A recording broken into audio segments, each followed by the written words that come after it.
Je veux vous entretenir d'un animal qu'on a étudié jusqu'à présent que d'une façon superficielle et qui mérite d'être étudié à fond. Je veux vous parler du chat.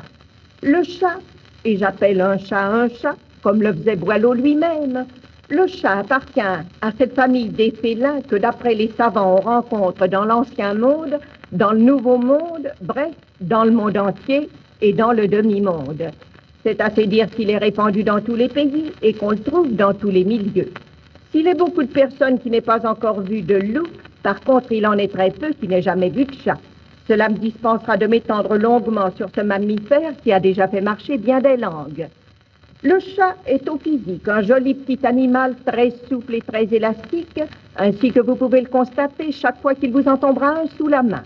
On peut dire, sans crainte d'être contredit, qu'il fait partie des animaux à poils et que ce n'est pas pour rien qu'on lui donne quelquefois le nom de poilu.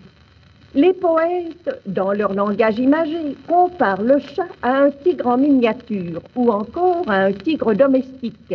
Et par domestique, ils entendent sans doute que le chat s'applique à ne rien faire que ce qui lui plaît. C'est l'être le plus indépendant qui soit. À la fois sauvage et familier, il vient s'asseoir sur vos genoux, mais il n'obéit pas toujours au doigt et à l'œil. C'est, si l'on peut dire, l'ingratitude faite homme. Il ne reconnaît pas la main qui le nourrit et qui le flatte, et il est très difficile de se l'attacher, même avec des saucisses.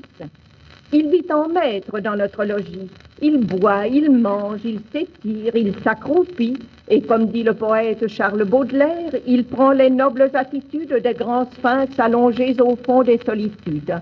En un mot, c'est une espèce de matou vu. S'il faut en croire quelques naturalistes, le chat est un animal très sérieux et qu'il n'est pas facile de faire rire. Mais ceci est une autre histoire, comme dit Kipling. Une autre histoire qui n'a rien de commun avec celle du chat botté.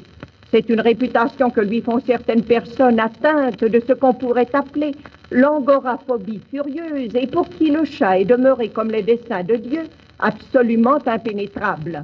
Il faut être ignorant, comme le sont certains savants, pour accuser le chat d'hydrophobie. Cette accusation ne tient pas debout.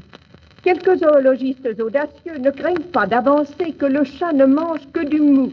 Quelle erreur! Le chat accueille avec joie des morceaux dont la fermeté ne semble pas l'effrayer. Au contraire, tout le monde sait qu'il est doué de la faculté de casser les noisettes, même en s'asseyant dessus. Mais tout ceci n'empêche pas le chat d'être parfaitement comestible.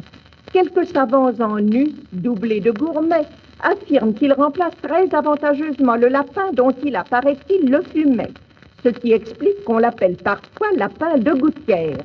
D'autres prétendent mordicus que le chat doit se manger tout cru. Ce sont des maîtres-queux disciples de Brillat Chavarin. Mais la question n'est pas là, elle est ailleurs, je vais la rejoindre. J'ai bien l'honneur de vous saluer.